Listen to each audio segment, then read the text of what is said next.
It's Reality Check with Craig Price.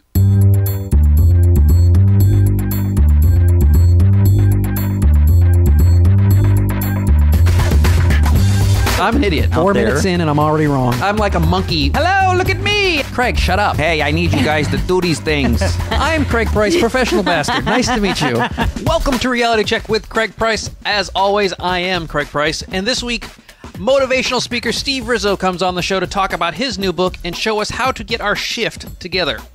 Now, many of you already know my aversion to motivational speakers, which is why when I bring the few on that I do, I make sure they're grounded in reality types. I mean, friend of the show and past and hopefully future guest Scott McCain is one great example.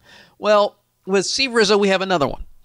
Not only is he a Speaker Hall of Fame inductee as well, he is an East Coast guy and a former comedian, so though we may not share the same personal philosophies, you know he is a grounded straight shooter. He's got a new book out called Get Your Shift Together, How to Think, Laugh, and Enjoy Your Way to Success in Business and in Life.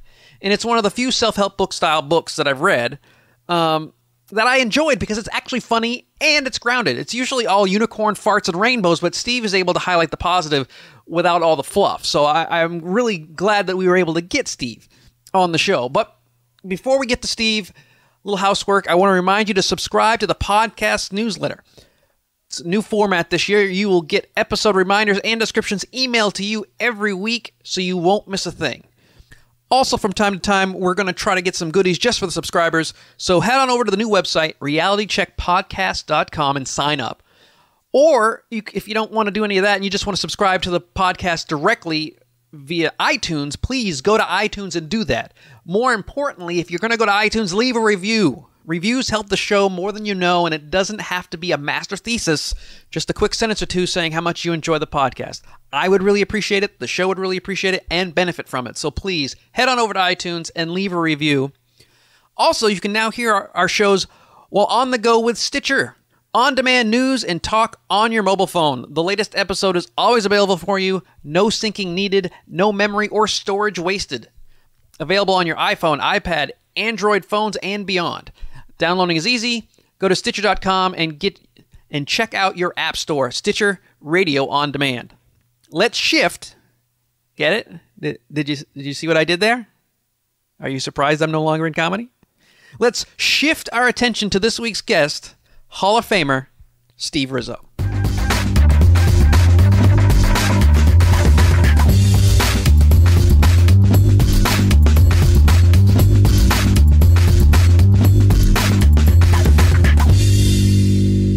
The lifestyle of a comedian isn't quite what people expect. What did you find when you started to really get heavily invested in a career as stand-up? I found that I understood why they call it show business. When I first started out, it was so much fun, and not that it wasn't fun later on, but the only thing is that you just wanted to make people laugh, and you just wanted that power, command of the stage to say whatever it is that you want to say and get people to laugh at their own mistakes and their own inadequacies. And then somewhere along the way, when you realize you're really good and the industry starts taking notice, then it becomes a business. And I think what happens to a lot of people when that happens, that joy for what it is that they do slowly dissipates. And I found that's what was happening to me. I loved what I did. I love the stage time. I love making people laugh, but the business part, the politics, it just really wasn't a part of who I was and wasn't a part of my emotional makeup. And that started taking the joy away from what I really love to do. Yeah, I felt the same way. I did stand up for about 6 years, and I felt the time that they introduced my name until I walked off and said goodnight was amazing. I loved it. It was like a drug. But then you had to deal with the club owners. Then you had to deal with other comics, and not all of them are in the right headspace. A lot of them have drug abuse problems or alcoholism. I mean, you spend most of your time, the comedy clubs are mostly there to sell drinks. And so now you've got guys who are bitter, kind of resentful, and, I never got to the point where I was like you were, where you were on TV, you had your specials, you had your shows. And for those of you who don't know, I am here with Steve Rizzo, who's got a great new book out called Get Your Shift Together, how to think, laugh, and enjoy your way to success in business and in life. But when you were doing stand-up, you actually got to be where you were doing HBO specials and stuff. Did you see that resentment even that high up? It was even more so, because that's when you get to that point, that's when everyone started putting their happiness on hold. You know, they were creating these mindsets. I'll be happy when. I'll be happy when I get my HBO special. I'll be happy when I get a sitcom, and that mindset stays with them. And they get those things, but now they need more. They need more and more and more and more. And the whole time they lose track of the fact that they weren't enjoying the moment. You know, they were just putting their happiness on hold, waiting for that day when they're finally going to be happy. And it's amazing. I've seen guys who started off just loving what they do and just become kind of bitter and, you know, very into themselves and equated their entire lives by how many TV shows they did. And, you know, there's something wrong with that, I think. And I also, and we're going to move on, but one of the things that I always noticed was that nobody was ever satisfied for where they were. That's exactly it. Openers always thought they were middles. Middles always thought they should be headlining. Headliners thought they should be having TV specials. The guys who are getting just the TV specials thought they need a sitcom. The sitcom guy wants a movie. The movie guy wants to be taken seriously and win an Oscar. And it's like they're never happy. Yep. So at what moment did you decide, we're done, this is over? Because that's got to be a hard decision in general when you realize that what you thought was your dream necessarily is turning into somewhat of a nightmare. Yeah, and it wasn't one moment. It was a long process.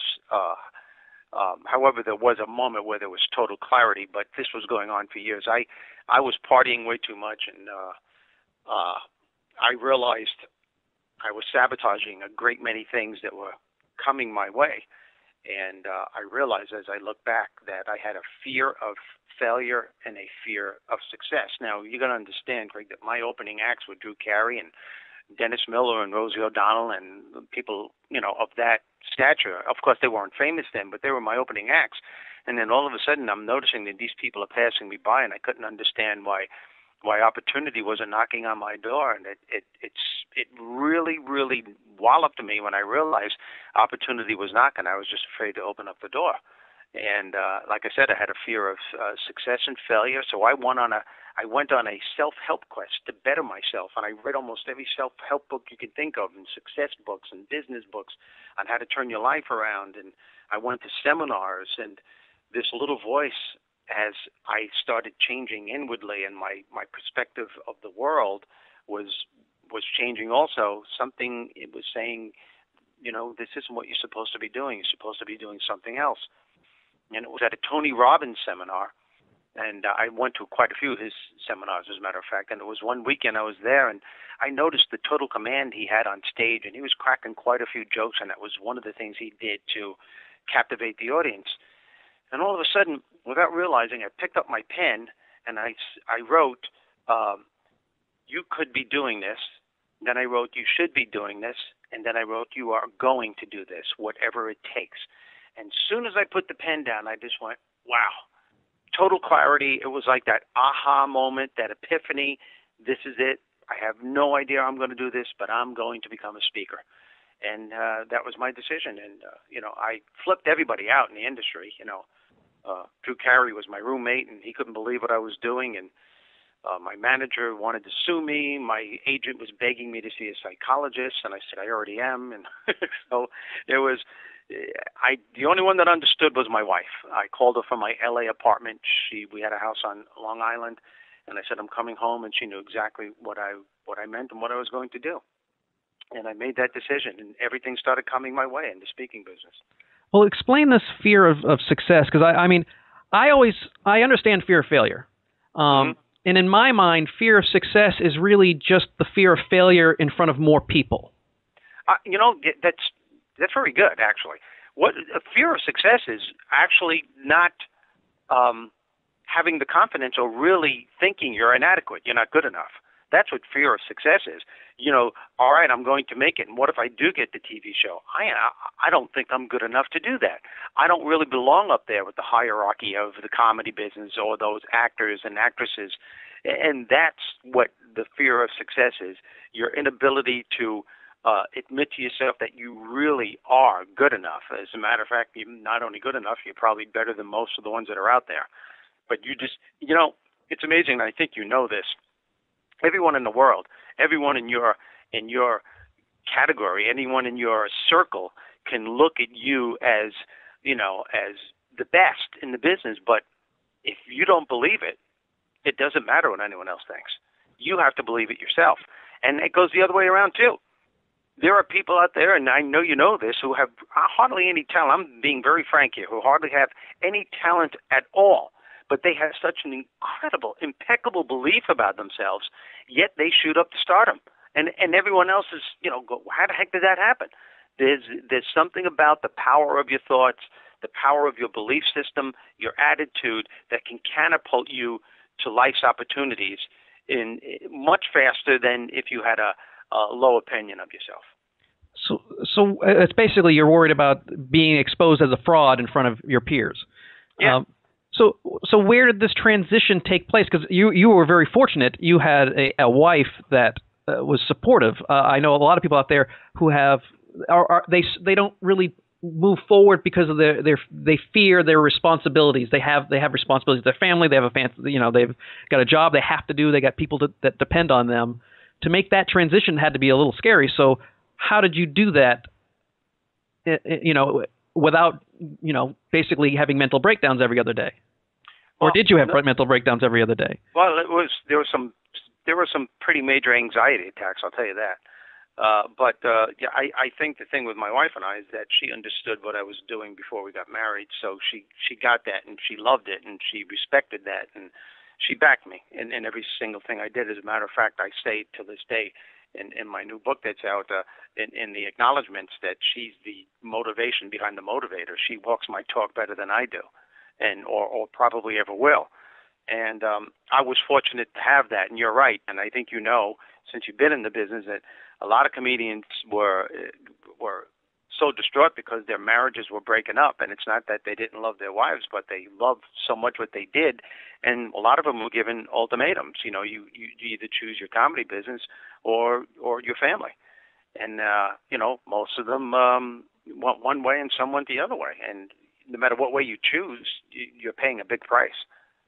And so Tony Robbins was your inspiration to become a speaker, especially a motivational speaker. Where did the information? Because I'll be honest with you, most comics, I don't picture them. Not that there isn't any, but I don't see them as someone who aspire to or want to become motivational speakers. Well, that's a good question. What happened with me is that when I started getting better, when I started feeling healthier and more confident about myself, I realized that I had something, and there was always a teacher in me, always.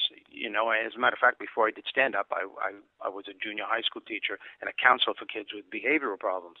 And I realized that I was onto something. And the very tools that I used to turn my life around are the tools that I use today when I speak to corporate America. And so give me an example of something because I feel that a lot of times negativity is a straw man that I think a lot of people use to say, no, there's people always like my hate. The expression that always bothers me the most is hate is going to hate, which means that people are actually paying attention to you and disliking what you do, which I believe is not true. I believe most people don't even know you're working on something and are kind of indifferent to what you're doing. And I think it's one of these motivational tools we use is to make a straw man to push us like, oh, well, they think I'm going to do badly. I'm going to show them. I would see that's a good point. I was the complete opposite, you see, because I was voted least likely to succeed in my senior class in high school. And, yeah, I know. Winning them with charm, I can tell. Thanks for the sympathy, Craig. Yeah. I appreciate that. Well, I know you now, so I can't believe that. I mean, I can see them not voting you most likely to succeed, but to actually single you out as here is our class loser is kind of rough. It's just, it's so rough you have to laugh. I know. And by the way, it wasn't just me. I was a custodian. My part-time job when I was a senior in high school, I was a custodian, and it was a great job. And after school, I'd go and I'd clean up my area was the principal's office, the guidance counselor's office, and all the administrators' offices. And I found a list that was all these papers that were going into the yearbook. And you know how they have best looking, most physically fit, the class clown and all that? Well, there was a list on each one of these categories, and I saw the list that said least likely to succeed, and it was about me and 12 or 13 other people, and I was on the list, and I couldn't believe it. It never got to the yearbook, but the fact that my peers looked at me from that perspective, I thought it was a big joke then, but as I got older, it was that type of negative labeling that molded the direction for most of my life. Yeah, and there were other incidences came about that just reinforced it, so that's how did why I was having that hard time. So how did you make that shift? I mean, because like I said, I know lots of people buy motivational books, and lots of people listen to motivational tapes, and they're still miserable. Well, I made the shift by understanding. I kept realizing almost every self-help book that I read had something to say about the power of your thoughts. And I when I first started reading that stuff, I was going, how could your thoughts create your reality? How could your thoughts determine how successful you're going to be? I guess it's because at that time I thought everything was based on luck. But I realized how powerful your thoughts are. And when I speak to corporate America, I tell them, never underestimate the power of your thoughts. And when I speak to sales groups, I say, hey, look, it's not what you say when you make the sale that's important. It's what you're saying to yourself when you don't make the sale. When the ratio of no's outweigh the yeses, what are you saying to yourself? And the majority of them get into this negative zone, and they make a very tough situation really, really, really difficult by compounding it with negative thinking, because they're unaware, and most people are unaware, that the thoughts that you have about anything in your life will formulate the belief that you have. Your beliefs that you have about anything in your life, be it race, religion, sex, politics, education, your beliefs are formulated over a period of time through a consistent way of thinking. And if you're constantly coming out with this negative self-talk stuff every time you're confronted with a challenge, you are either solidifying or reinforcing an already negative belief system. And a lot of people don't realize that those beliefs write the story of your life. It's almost impossible to be successful if you are in that negative zone for most of your life, and a lot of people are. Well, my next question would be to that is, then why are there so many people in charge that are inept and negative and grumpy and mean? I mean, because you have a great story about sitting down with Rodney Dangerfield, right? Who was a person who lived in a mire of negativity, not only in his act, which was funny, but in his life, which was not funny. Yeah, but that negativity was with him his whole life, which is why it took him 35 to 40 years before he was discovered. And that's what he was angry about. And you want me to tell that story? I can. Oh, sure. I think okay. It's a great story. I mean, it really highlights what you're talking about. It's a perfect example of someone who put their happiness on hold. I was headlining Dangerfield's Room in 1986 every single weekend. This was when Rodney was at the pinnacle of his career. That movie, Back to School, was rated a 9 or a 10, and he was voted one of the top 3 recognizable faces in the country. He was a superstar. And Saturday night, I got off the stage, and as I was walking off, as Rodney so often did, he came walking onto the stage, and he always liked to try out new material for his HBO specials.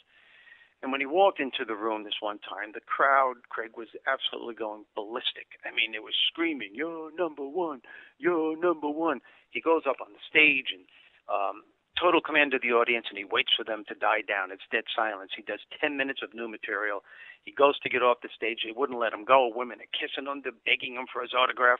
I'm sitting in the back of the room going, "Oh my God, man, this is what it's like to be a star," And the evening was over. The crowd is out of the room. The wait staff is cleaning up the room, and the doors are locked. And I sit at the bar with Rodney, as I often did, when he was in the place. I put my arm around him. I gave him a kiss on the cheek, and I said, "Hey, man, how does it feel to be a superstar?" He downs a double scotch, looks at me right in the face with the most disgusted look you can possibly imagine. He says, "Well, I'll tell you, Stevie, it sucks." And I thought he was kidding. And I realized he was serious. And he went on a rampage on how the entertainment business screwed him out of his life, that he put his whole life and his happiness and his family and everything else on hold for this one moment. And he goes, they have no idea what talent was or talent is, I should have made it 35 years ago when I was younger, when I could have enjoyed it. I stopped for a moment and I looked at him. I said, Rodney, I said, you're at the top of your game. Most comedians fizzle out at your age. I said, you were just voted one of the top 3 recognizable faces. People know your material. You're a household name. You have a movie that's rated a 10. And he just looks at me with the saddest face, and he goes, oh, I don't expect you to understand, Stevie. He goes, but all I know is I put my whole life on hold for this moment, and it sucks. I can't even enjoy it. Now, here's the point. Here's a guy that should have been living his dream, but instead he was living a nightmare, all because he created a mindset, a belief system 35, 40 years ago that signified, I'll be happy when. I'll be happy when I reach a certain status in life. And so many people do that today. I'll be happy when I get more money. I'll be happy when the weekend gets here. I'll be happy when I get a raise. Well, his was, I'll be happy when I reach a certain status. And it didn't happen until 35 years. And the irony is that even when he did reach that pinnacle, he still couldn't enjoy it. And here's the reason why you can't, because if the journey towards the goal is contaminated with so much anger, resentment, jealousy, and fear on the way to the goal, you're only going to create the same mindset when the goal is achieved. That's why I urge people, don't put your happiness on hold. Enjoy the process during the goal. As a matter of fact, the journey towards the goal is more important than achieving the goal, because the journey towards the goal is where your life unfolds. That's where you experience everything in your life. So that's what formulates who you are as a person. It's the journey, not the goal. How can we start shifting towards that? Like if you're someone who is not necessarily a fatalistic, miserable person, I think Rodney would be classified as a fatalistic, everything's going to be bad all the time. But if you're just a worrier, say you're just a worrier, which I know a lot of nice, wonderful, positive people still worry. Yep. But how can we shift? What are some things that we can do to shift towards this without feeling selfish, like I'm putting my happiness above all my family or my friends, or it's all about me, me, me? How can you do that in a responsible, caring way instead of just a? And I know you don't mean it in a selfish way, but I want to try to make sure that we differentiate that. No, but that's a key word, and that's a key statement that you just said, and that's the problem a lot of people have. If you're married, if you have a family, if you have people that you live with, friends, if you want to make sure everyone around in your circle, in your life, if you're doing the best for them, the best thing that you can do first is do the best for yourself. You can't be a great husband, a great wife, a great mother or father if you're not making sure that your needs are being taken care of first, because somewhere along the way, though, there's going to be resentment. When you're a happy person, everyone else around you will pick up on that vibe. And I show people in my seminars and in my keynote speeches how to wake up every morning with an unstoppable attitude. And it's all based on focusing on what's working in your life rather than fixating on what isn't working. It's basic little shifts that you make. You got to make that shift to focus on what you have.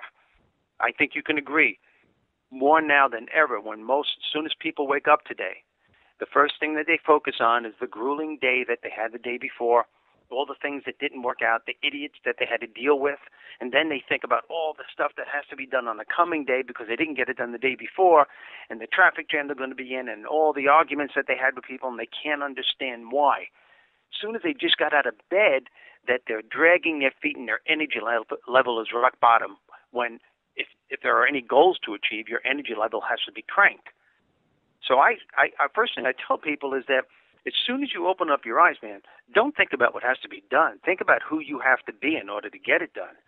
So what I tell them to do, and this takes seconds to do, it takes a lot longer for me to explain it than it does for people to do it. As soon as you open up your eyes, before you take the covers off and plant your feet on the floor, your only goal should be to make yourself feel good and to give yourself confidence to get through the day. You do that by immediately focusing on the things that you're totally grateful for in your life. It doesn't matter who it is. Maybe it's the person lying next to you. You're thinking of your children, the dog lying on the side of the bed, the house you live in, a particular goal that you achieved, something that you're looking forward to coming in the future. It doesn't matter what it is. Just feel it and hold on to it and keep building from there. And then you start noticing that you're feeling a little bit better. And when you do that, you jump out of bed and you just tell yourself, you know what, I have a choice today. I'm going to enjoy this day. Yeah, you know what, I'm going to be confronted with challenges, but what's the use of staying on this planet if I'm not enjoying the process? Well, and by doing this, you're creating a habit. That's what you're doing. I feel very fortunate because the only thing I think about when I wake up in the morning is, can I get to the toilet to pee? Hold on to that. Low expectations. It's just, if I can just get there, the rest of the day is going to be easy because I think I drink too much before I go to sleep. But hold on to that and get your prostate checked.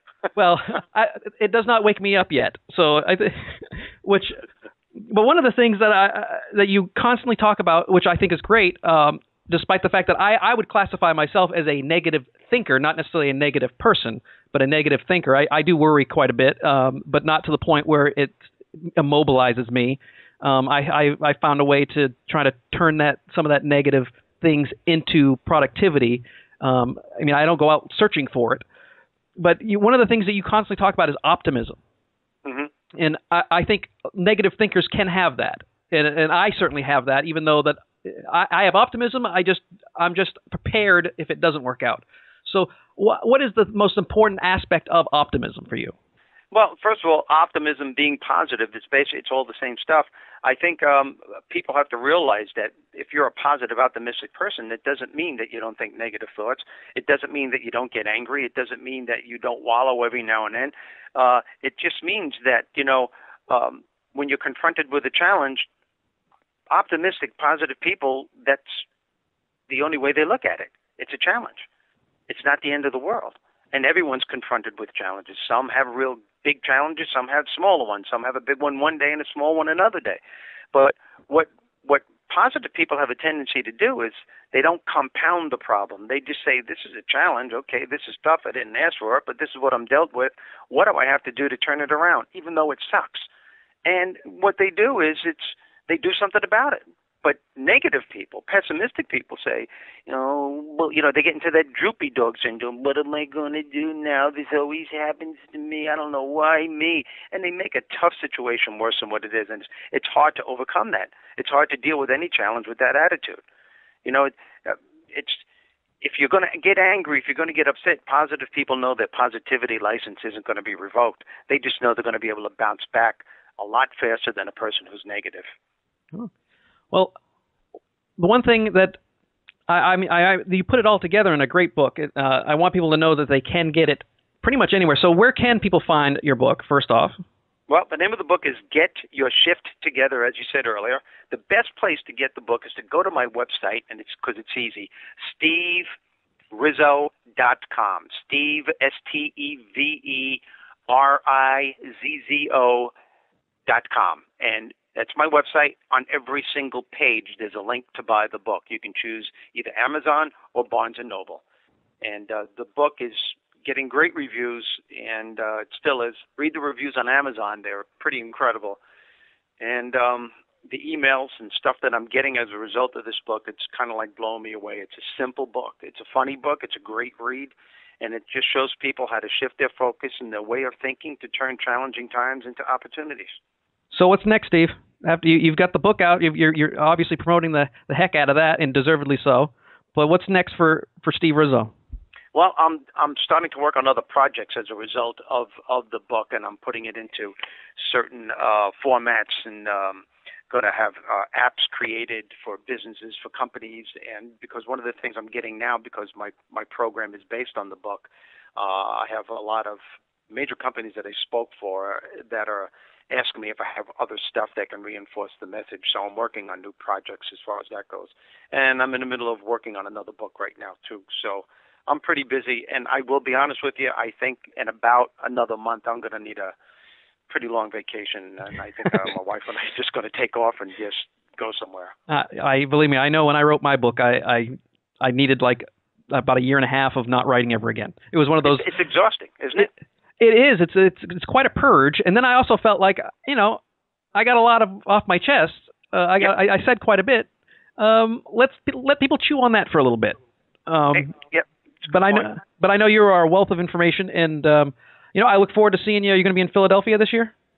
I think I am. I didn't think I was going to, but I probably will. Well, I hope to see you there at the NSA national meeting, and I really appreciate your time here today. I appreciate you asking me, and you're a great interviewer, and I appreciate that too. That's our show for this week. Thanks to Steve Rizzo for coming on the show. Check out his new book today. Remember, you can like our Facebook page and listen to the podcast directly in your feed every Tuesday. You can follow us on Twitter at RealityCheckPod. And if you have any guest suggestions, topic suggestions, or questions, email me at craig@speakercraigprice.com. See you next week.